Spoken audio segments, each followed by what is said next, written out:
आदरणीय व्यासपीठ, या कार्यक्रमाचे अध्यक्ष आमचे मित्र अनिल लोमटे आणि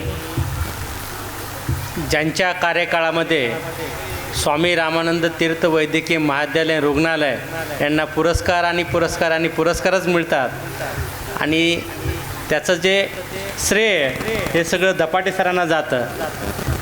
असे लाभलेले प्रमुख पाहुणे आणि शिक्षण क्षेत्रामध्ये काम करणारे कोपले सर, तसेच गुळवले सर, आपण सर्व माजी विद्यार्थी आहात.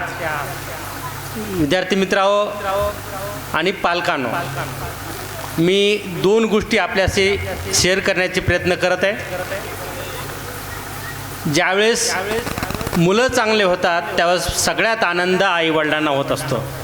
तुकाराम महाराज म्हणतात, कुळी कन्यापुत्र होती सात्विक, हरिक वाटे देवा.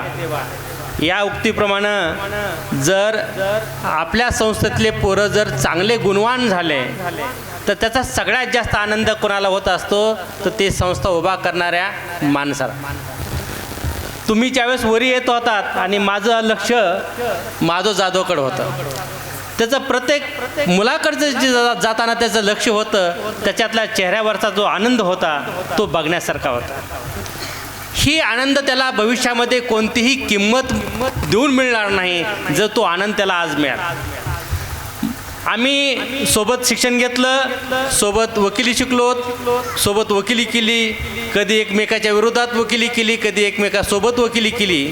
परंतु वकिली करत असताना सुद्धा त्याचा जो प्रामाणिकपणा आहे, मेहनत करण्याची जी जिद्द आहे, त्याच्याकडे जे निसर्गानं दिलेलं उलट तपासाचं कौशल्य आहे, त्याच्या जोरावर तो एक चांगला वकील लवकरच आमच्या पुढे निघून गेला. विद्यार्थी मित्रांनो, जसं तुमच्यासारखे मुलं आता धिंगाणा करायचे तसे हेही पोरं त्यावेळेस धिंगाणा करत असतील, परंतु ज्यांच्या परिसराला जे संपर्क आला, परिसराचा जसं लोखंडाला संपर्क आल्यानंतर जसं सोनं होतं, तसं या कोचिंग क्लासेसला तुमचा संपर्क आल्यानंतर तुमच्या आयुष्यामध्ये कुणी GST अधिकारी आहे, कुणी कंपनीमध्ये अचिव्हमेंट आहेत, त्यांचे जे शब्द होते हे अंबाजोगाईचे शब्द नव्हते, ते पुण्याचे शब्द होते. परंतु हे जे जन्मलेले लोक आहेत हे अंबाजोगाईच्या मातीतील लोक, ग्रामीण भागातले लोक आहेत आणि हेच घडवायचं जे काही काम आहे हे जाधव कोचिंग क्लासेसने केलं. विद्यार्थी मित्रांनो, जाधव कोचिंग क्लासेस आणि अंबाजोगाई हे आता काही वेगळं राहिलेलं नाही.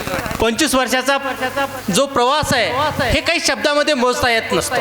तो काही 2 तास झाले किंवा 3 तास झाले आणि हे 25 वर्ष संपले असं होत नसतं. हे 25 वर्षांचे विद्यार्थी जाधव सरांना जर विचारलं की तुम्हाला मुलं किती तर त्यांनाच ते सांगता येणार नाहीत, कारण तुम्ही सगळे हे जाधव कोचिंग क्लासेसचे विद्यार्थी आहेत.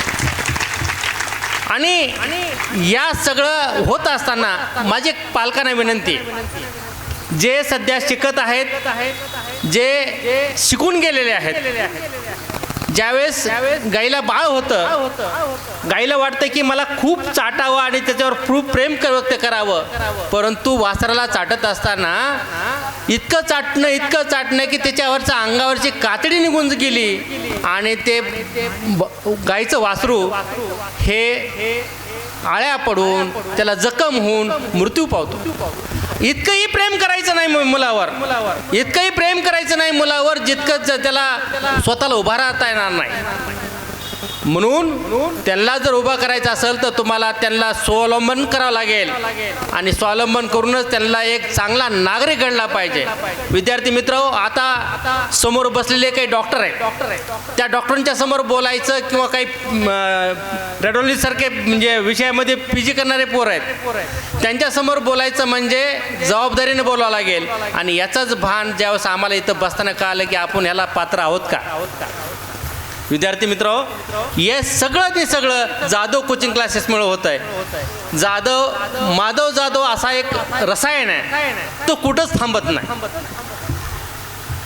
ज्यावेळेस आम्ही शिकत होतो त्यावेळेस बी तो शिकूनच शिक्षण घ्यायचा. ज्यावेळेस वकिलीत आला त्यावेळेस बी कमवून म्हणजे जाधव कोचिंग क्लासेसमध्ये शिकूनच तो वकिली केला आणि वकिली करताना सुद्धा तिथं थांबत नव्हता, तो राजकारणात गेला. हे असं रसायन आहे जिथं जाईल तिथं परिवर्तन घडून आणणारा रसायन आहे. त्या रसायनाचा संपर्क तुम्हाला झाला आणि तुम्ही आज जे काही तुम्हाला फळ मिळालं, जे काही तुम्ही चांगले नागरिक बनण्याचा प्रयत्न करत आहात, चांगले नागरिक बनलात, उच्च तुम्हाला चांगलं पद मिळालं, हे सगळं आनंद आहे ते जाधव कोचिंग क्लासेसला आहे. म्हणून या सर्व श्रेयासाठी जाधव कोचिंग क्लासेस पात्र आहे असं माझं मत आहे. एवढं बोलतो आणि मी माझं 2 शब्द समजतो. धन्यवाद. खूप खूप